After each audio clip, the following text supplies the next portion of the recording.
The health of the U.S. president is something that brings this nation to a near halt. Among the pressing questions, what are his conditions and what can doctors do to help? Let's bring in Dr. Peter Chin-Hong, now infectious disease specialist at UCSF. Dr. Chin-Hong, you've been with us since this pandemic started. To remind our viewers, you are on the front lines dealing with COVID patients and helping guide the research. What concerns you at this hour about President Trump from what you know as a patient here? Well, Raj, if President Trump were my patient, I'd be very worried. He's male, he's 74 years old, and he's obese. So that, just being 74 years old, gives him a 5 times higher chance of being hospitalized. Of course, he's hospitalized now. And a 90 times higher chance of dying from COVID compared to a younger patient who's, say, like 30 years old. So all of these things together make me worried, but probably the thing that makes me the most worried, to tell you the truth, is the fact that he's progressing fairly rapidly. He's asymptomatic, on the trail, he's been campaigning, got sick yesterday, now he has a fever, and he's going to the hospital. The White House has a lot of facilities to take care of patients. The fact that he's going to a hospital means something. Very good point. President Trump did take that dose of an experimental treatment from a company called Regeneron. They're using it at Stanford. I'm not sure if they're using it at UCSF. What do you know about it? And I know just a few days ago, there were some really positive outcomes from that experimental drug.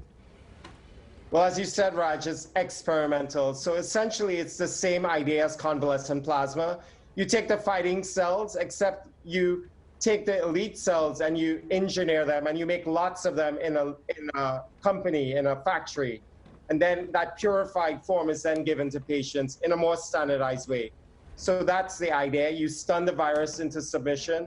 You give it early in disease, and hopefully it helps prevent progression of disease. Would you recommend this to your patients if it was available to you? Well, I think you or I, Raj, won't be able to get it because it's only in a context of a randomized control trial. And if you or I try to get it, we'd have a 50% chance of getting placebo.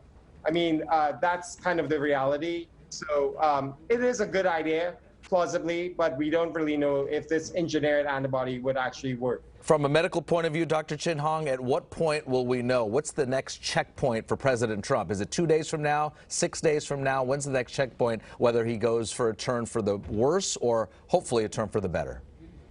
So a patient like President Trump coming into the hospital, we'll observe him. I think one of the warning signs would be the need for oxygen, because that's kind of when your lungs are starting to get inflamed.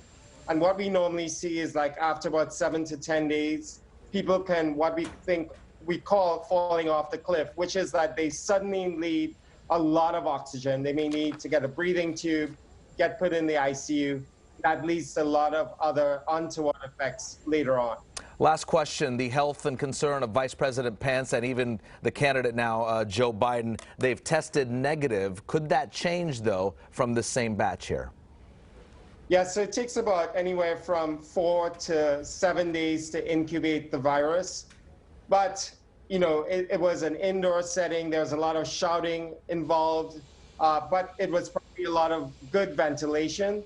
And Biden wasn't less than 3 feet away from President Trump during the debate. So he's kind of in a borderline risk, and I would definitely repeat his test if I were his physician. Dr. Chin-Hong from UCSF, we appreciate your time and your expertise. We'll see you next hour.